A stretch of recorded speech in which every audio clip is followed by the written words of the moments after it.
In this brief video, I'm going to explain how to sell your blog post. First of all, you should be thinking about who your reader is, what do they need, what is relevant for your reader.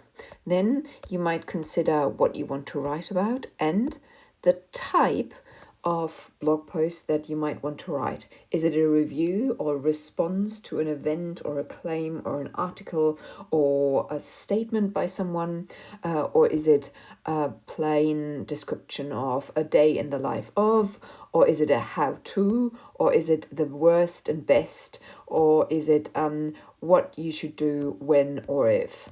Or is it basically a review of what you did, what you read, what you heard? So that might be your blog post. Then you might consider these structural issues such as paragraphs.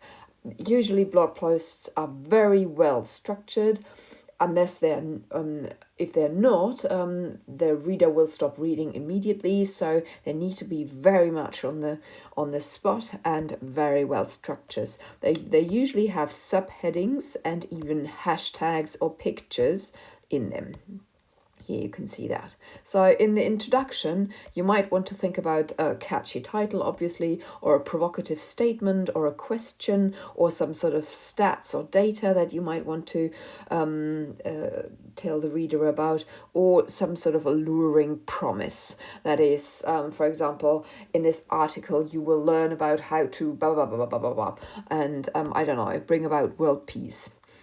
So the main thing is when writing it, make it as personal as possible so that the reader will actually keep reading. So it is a rather subjective text type, which means that you can use I or we if you want to include the reader, and you can tell the reader about personal experiences and your connection to the topic. So when you've done all these paragraphs and you've written a really interesting blog post, you get to the end, that is the final paragraph, and in the final paragraph you might want to link some more information, that is videos or websites, something alike, or you might ask the reader to comment on something, or ask him or her to agree or disagree, and or whether they have any questions. The last one that they usually actually write, one of the last sentences that you'll find in a blog post is usually to give it a thumbs up, that is to share the video or the blog post with someone else. And that is how to sell your blog post.